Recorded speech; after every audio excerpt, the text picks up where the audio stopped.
প্রধানমন্ত্রী শেখ হাসিনা বলেছেন, দেশের ঋণখেলাপির সংস্কৃতি চালু করেন জিয়াউর রহমান। এরপর তা এরশাদ ও খালেদা জিয়ার মাধ্যমে বৃদ্ধি পায়।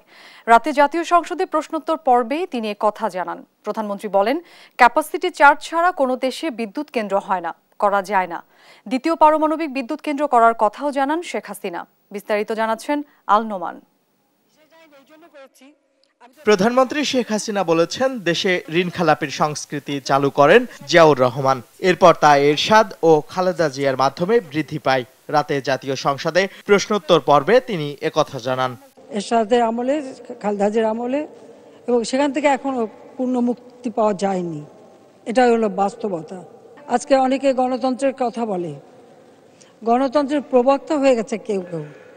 আমার প্রশ্ন, যারা এখন গণতন্ত্র চিল্লায়, তাদের জন্মটা কি গণতন্ত্রের মধ্যে দিয়ে হয়েছে, না ওই রক্তাক্ত হাতে যারা ক্ষমতা দখল করেছিল সেই সেনা কর্মকর্তাদের পকেট থেকে বের হওয়া রাজনৈতিক দল, যারা বাংলাদেশের মানুষের ভোটের অধিকার নিয়ে ছিনিমিনি খেলেছিল? প্রধানমন্ত্রী সংসদকে জানান, কৃষকদের কম লোডশেডিং দিয়ে রাজধানীর অভিজাত এলাকায় বেশি লোডশেডিং দেওয়ার নির্দেশনা দেয়া হয়েছে। 1000 মেগাওয়াট বা 2000 মেগাওয়াট যেদিন লোডশেডিং হবে, আমার গ্রামে লোডশেডিং আর দেবে না, দেবা গুলশান, বাড়িদারা, বনানী, বড় লোকদের জায়গায়,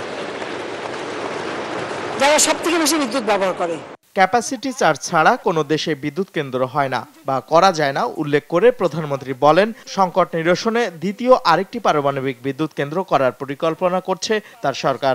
62 সাল থেকে এই পাওয়ার প্ল্যান্ট হওয়ার কথা, পাকিস্তানিরা আমাদের ধোঁকা দিয়েছিল। 2টা পাওয়ার প্ল্যান্ট করবে বলে 2টাই নিয়ে গেল পাকিস্তানে, আর আমাদের সেই জমি পড়েছিল। আজকে আমরা সেখানে সেই পাওয়ার প্ল্যান্টে আজকে বিদ্যুৎ কেন্দ্র আমরা নির্মাণ করেছি, এবং এই বিদ্যুৎ কেন্দ্র সব থেকে ভালো বিদ্যুৎ আমরা পাবো, এবং আমরা সেখানে আরো একটা করব। ইতিমধ্যে আমি কথা বলেছি। প্রধানমন্ত্রী বলেন, ভুয়া ভোটার ও ভোট চুরির দায়ে যারা ক্ষমতা ছেড়েছিল তাদের মুখে গণতন্ত্রের কথা মানায় না। 15 ফেব্রুয়ারি নির্বাচন হয়েছে, 30 মার্চ খালেদা জিয়া জনগণের রুদ্র রোষে আন্দোলনের পদত্যাগে বাধ্য হয়েছে ভোট চুরির অপরাধে। 15 বছরের উন্নয়ন নিয়ে যারা প্রশ্ন তোলে তাদেরও কড়া সমালোচনা করেন শেখ হাসিনা।